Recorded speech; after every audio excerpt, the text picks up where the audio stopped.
तरफ हम कह रहे हैं कि पहले जो था, बहुत लोग दावा करते हैं कि वो जाति व्यवस्था ना होकर के वर्ण व्यवस्था थी और वो तो बस कामकाज को सुचारू रूप से चलाने के लिए की गई थी। जातियों की शुरुआत वास्तव में अंग्रेजों के आने के बाद उसको किया गया और जब अंग्रेज चले भी गए तो इस गवर्नमेंट ने आरक्षण डाल करके और इसको पूरी तरीके से उस पर स्टैंप मार दिया। दूसरी तरफ अगर मैं सिर्फ ब्राह्मणों की बात कर लूं, मेरे कई ऐसे रिलेटिव्स, जानने वाले, अड़ोसी पड़ोसी, दोस्त ऐसे हैं जैसे जान गए कि आप भी पंडित, मैं भी पंडित, पूछेंगे आपका गोत्र क्या है, सरयू पारिण हो या काने कुब्ज हो, और अगर उसने बता दिया तो उस बेसिस पर भी उसको नीचा दिखाएंगे कि तुम सरयू पारिण हो तो मेरे से नीचे हो, मैं काने कुब्ज हूं तो तुमसे ऊपर हूं, और वाइस वर्सा।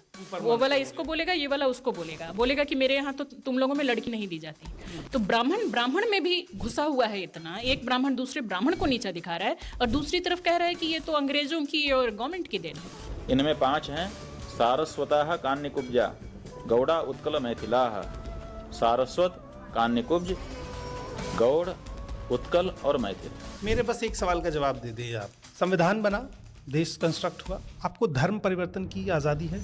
आप चाहें तो कल मुस्लिम बन सकती हैं, परसों बौद्ध बन सकती हैं, फिर सिख बन सकती हैं, ईसाई, जैन, पारसी, ज्यूज, जो चाहे बन सकते हैं।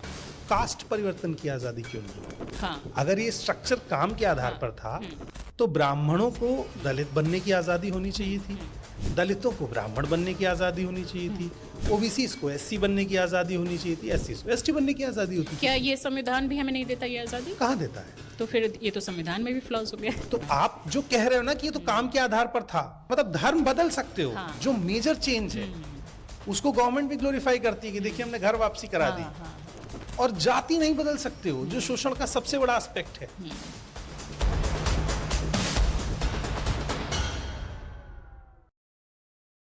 जातियों को लेकर के एक तरफ हम कह रहे हैं